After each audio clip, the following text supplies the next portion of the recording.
Hello, everyone, and welcome to the Future Forward Sales Podcast. I'm your host, Lynn, and today I'm joined by our special guest, Dr. Catherine Wiberg. And I think we have such an incredible conversation today because we're going to be talking about how you reframe, rewrite, redesign alignment for true transformation. So, I want to tell you a little bit about Dr. Catherine. She consistently seeks to contribute to the success of others and the greater good by helping individuals and organizations make sense of their strengths, opportunities, aspirations, and results to challenge today's status quo and design the future and the tomorrow they want. Professional women hire Dr. Catherine to step into their power more fully because most do not realize that every experience can be turned to their benefit, even those in which they felt most minimized. So she helps them reframe their past, rewrite the present, and redesign their future. And then her reframe, I'm sorry, I didn't quite get that right, but her Yeah, reframe, rewrite, redesign empowerment model is just so powerful. Bottom line, women who know and step into their power, bring others along with them, and everyone becomes stronger. So I'm so sorry, Catherine, that I didn't quite get that right, but I'm really thrilled to have you here today. thank you so very much, Lynn. I am excited to be here. I love what I do and I love what you do. I think that you and I are a great combination. We are two women who've stepped into our power and we're rocking it, baby. Exactly, exactly. And although I've done a lot with women, I also do work with men leaders who need a little bit of oomph and who want to help with their organizations, recognizing their organizational strengths as well. Yes, of course. I mean, the men who and are our most powerful allies, and we all work most effectively when we work together. So, Yes. before we get started, for anybody who's tuning in, I wanted to mention that if you love what we're doing and you love the show, please don't miss a single episode by subscribing to Future Forward Sales. And we'd certainly appreciate it if you would leave us a 5-star review. All right. So, Catherine, let's sort of get into this. I gave that brief intro and then we've chatted just very briefly about this, but can you tell me more and tell our audience more about what you do and what your company does?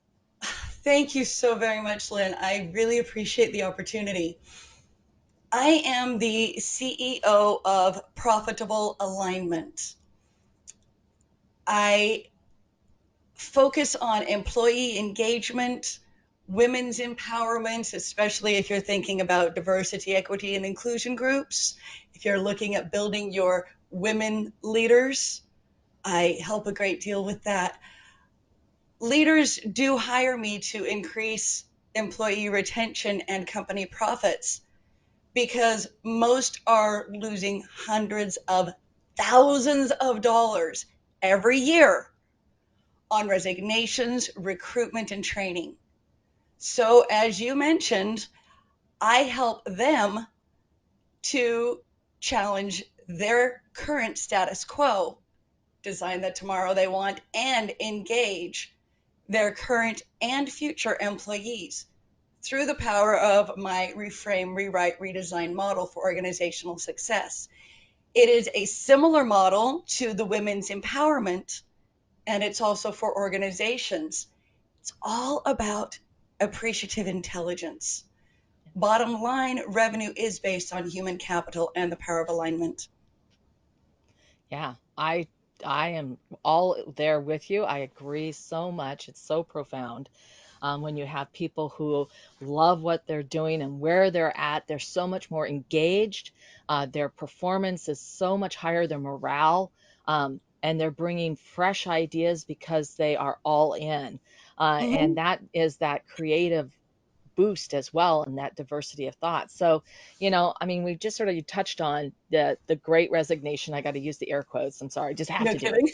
And and that's obviously a huge challenge. And I've heard about that from so many different sources that people are just leaving. Also, executives are just leaving the workspace in droves, um, and that they're not being able to replace these people with individuals, the talent that have that experience and the knowledge and are ready to just step into those roles. So, how are you helping your clients, with this challenge that they're facing? That is one of the most perfect questions you could ask. Thank you. I actually, talking directly to that leadership transition, I'm actually working with a client right now to plan their leadership transition because they have 8 senior leaders who all hope to retire in the next 4 or 5 years. And they don't have a solid leadership transition system in place. If you're replacing a senior leader, that usually will cost 250% of that person's salary and benefits to replace the person a traditional way. So we are working with their leadership to identify the strengths that current leadership have, the strengths that are within the people who are already there that might want to be groomed up Yeah. in order to take those spots, and looking at what other strengths they need in the organization so they can find the people in the community much more quickly and easily. It doesn't have to cost 250%, especially when you have in place an understanding of what you already have going on.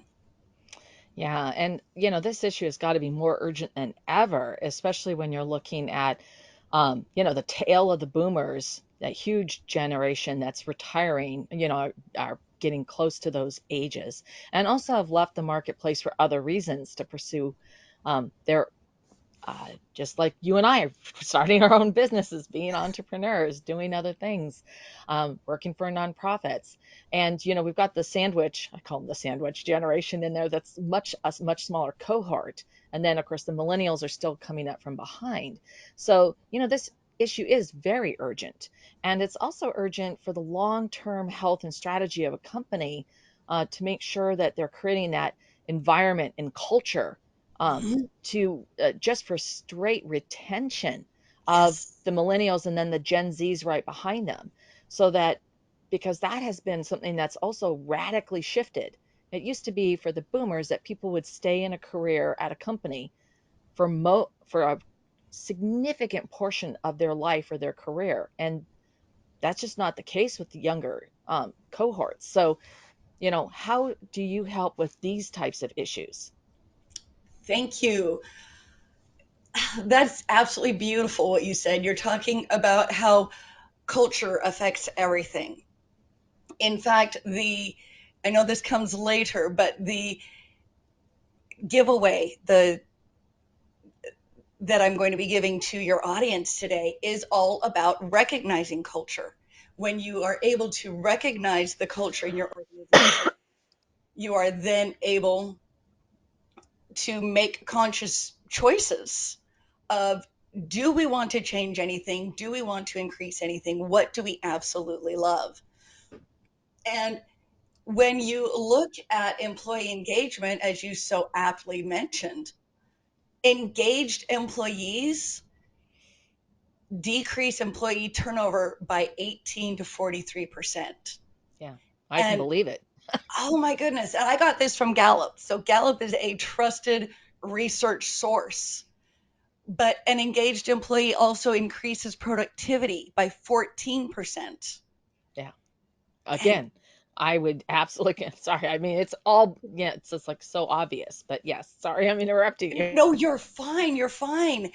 For a lot of people who are worried about employee retention, worried about employee engagement, and worried about all of the money and resources, the human resources it takes to replace somebody, when you think about that, you can increase your profit by 23% by having engaged employees. And as I said earlier, you're decreasing your turnover so you can really focus on it.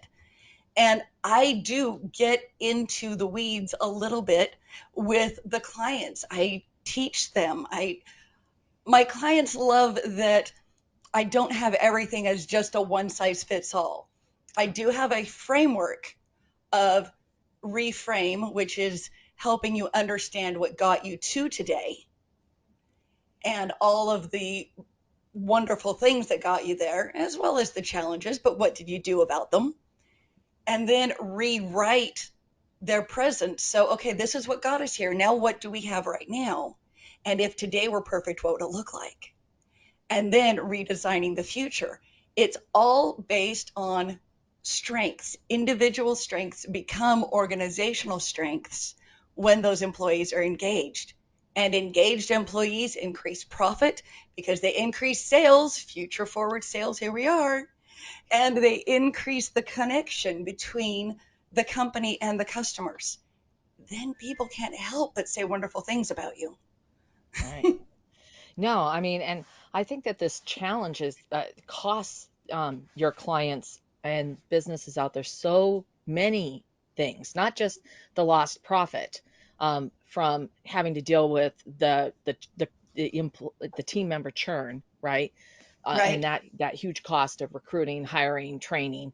But it is also, to you've just alluded to, it actually is impacting the optimizing performance, and it also is impacting their client relationships, because if the same thing, like if every time you go and work with a business, if you're dealing with someone new every so many months, it becomes very it's almost like this abrupt disjar. I It's just, yeah. So what other things are these challenges, and how are they really impacting your clients and their ultimate goal if they don't address them? If they don't address them, they experience the same old, same old. It's Yeah, very much if you keep doing the same thing over and over again, you could be clinically insane, especially if you're yeah, expecting a different result. It's very much, I just wanted to give you two examples, if I may. yeah, yeah, First is absolutely. when I was first entering the job force way back in my 20s, early 20s. I basically walked into an HR department one day and I said, I want to work here. What do you have open? And the person who was there said, well, we don't really have anything open right now. However, there was a gentleman walking past who said, yes, we do. And when I spoke with him and his manager and then their vice president in an interview, the question was asked, why do you want to work here? Frankly, the reason I walked into that office was because I had been dealing with the employees and they loved it. They loved their work. And I said, I want to work where people love their work. Ever since then, in my personal observation and my personal study and work with clients, I have seen that the people who love work. They really enjoy using their strengths. They enjoy building their companies. I've also been around organizations where one manager spoils the pot. Yeah, And I saw one organization that the manager hired and hired and hired, went from 5 employees to 15, and within 6 months went down to three. And that's really primarily because that manager was not engaging people's strengths. And it was a very difficult environment for people to work in. Much of the rest of the organization had a positive, uplifting culture, but that one area was rough. yeah, But again, when you can really look and say, for example, you're the leader and you know you do some things exceptionally well, and there are some things that you really don't do very well, but you kind of think you need to. If yeah, you could find somebody on your team who loves doing that, that takes it off your plate, puts it on theirs. You have two people working in their sweet spots. All of a sudden, you're starting to build a complementary team. Your strengths don't have to intimidate somebody else. Somebody else's strengths don't have to intimidate you. Look at how they can work together.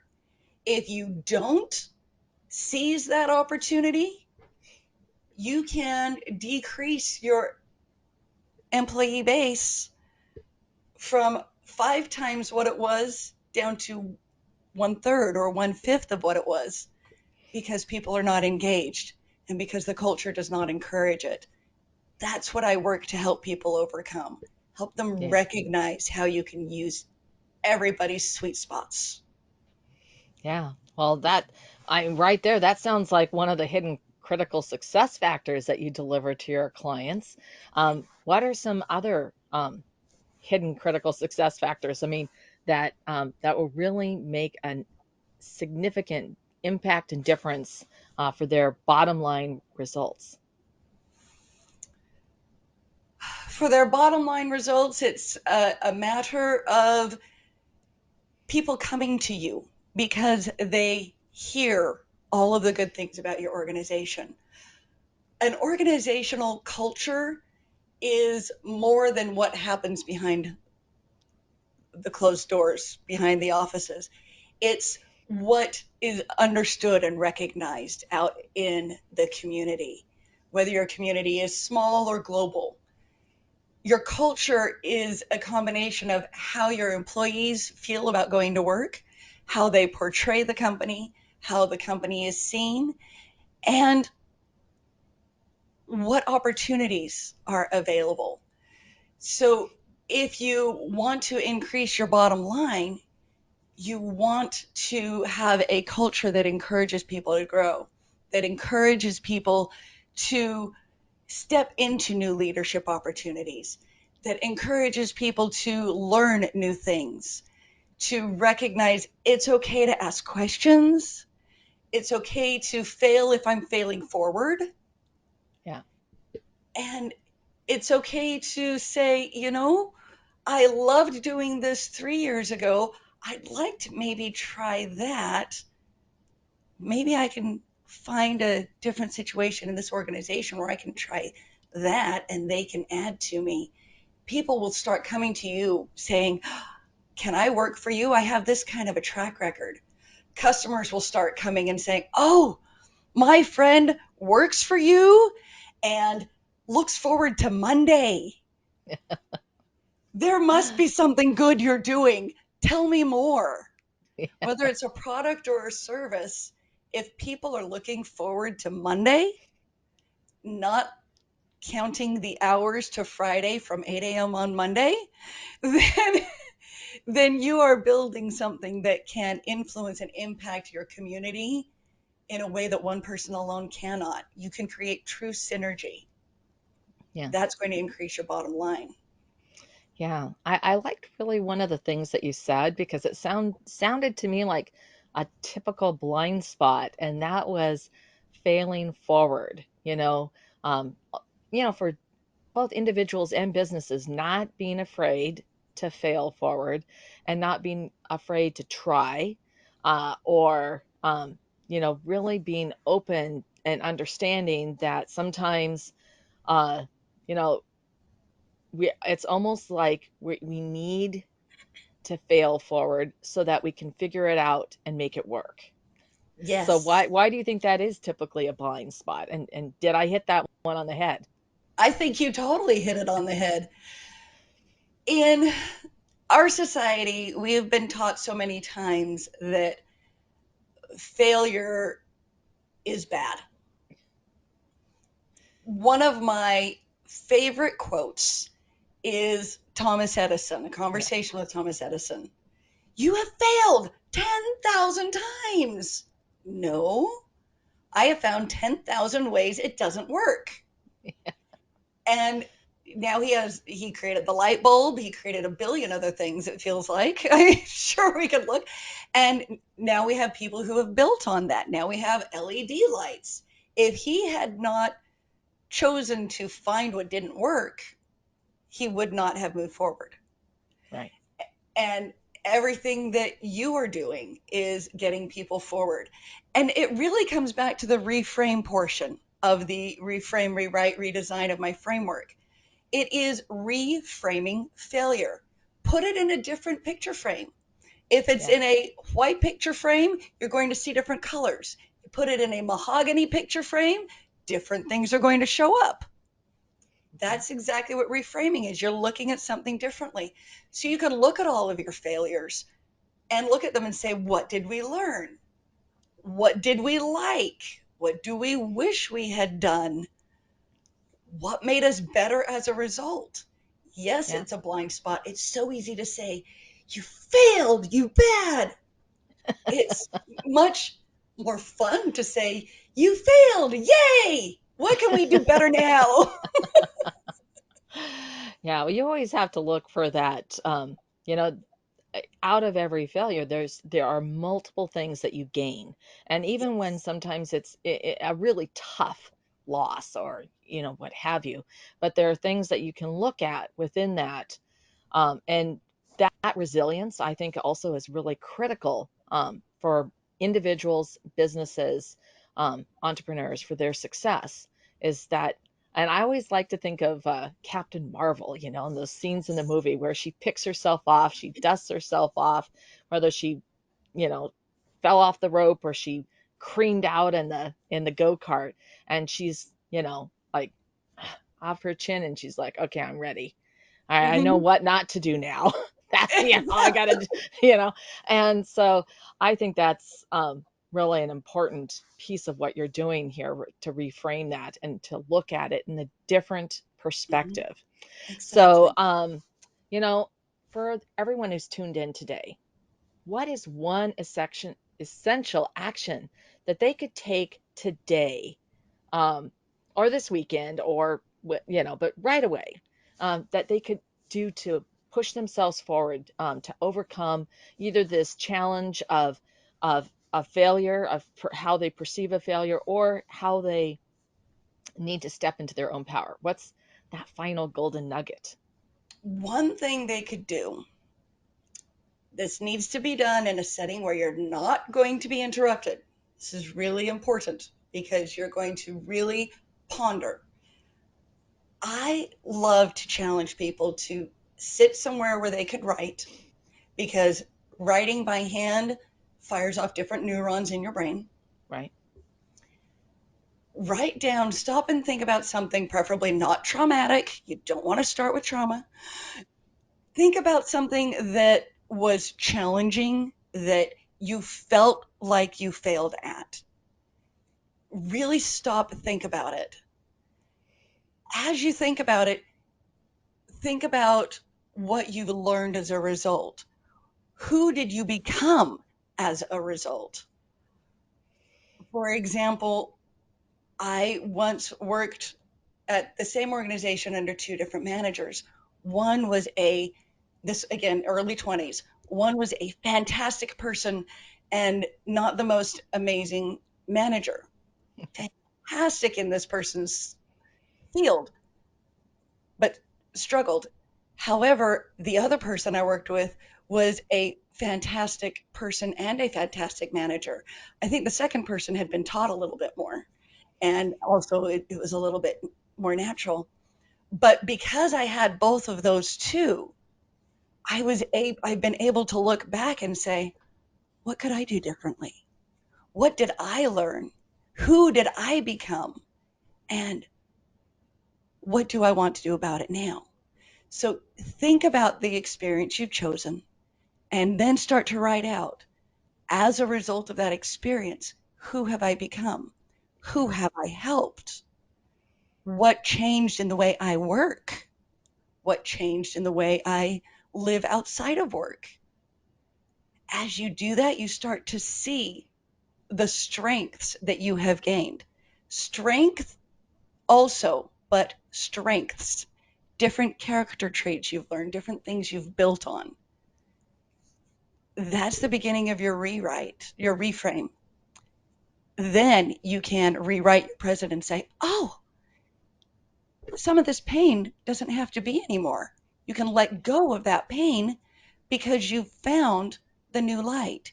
You've found the positivity. Right. Perhaps in a month or so you'll revisit it. That's okay. But you'll have a start, and then you can start expanding that practice to other things. Yeah, that's brilliant. Brilliant. Thank you so much, Catherine. I absolutely think that everyone, give that a try. Give it a try over the next few days.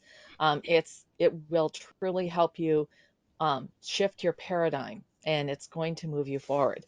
So, Catherine, thank you so much for sharing how to reframe, rewrite, and redesign alignment for true transformation. I know that our listeners are going to want to learn more about you and where they can find you. I am on LinkedIn under Catherine Wiberg. That link is going to be in wonderful Lynn's notes below. I also am on the web. You can find me on the internet at profitablealignment.com. All is a single word. Again, that link will be down there. And I have a free gift for those who are listening who would like to take some of this reframe, rewrite, redesign into your organizations. And it is a quick culture guide into help you recognizing your culture. It's a very long backlink, so Lynn's going to put it also in the notes. But you can find me. I'm on LinkedIn, I'm on the web. I also happen to be on Facebook. You can find me the page at Profitable Alignment on Facebook. All right. That's wonderful. And we absolutely will include all of those links below so that Catherine is a click away. And this has been such a great discussion. And for all of you who tuned in, thank you so much. And if you have ideas that you'd like to share or you have a comment, please leave that down below. We do love hearing from you. And if you have a question or would like to suggest a topic for conversation, you can email us at jointheconversation@petitequeen.com.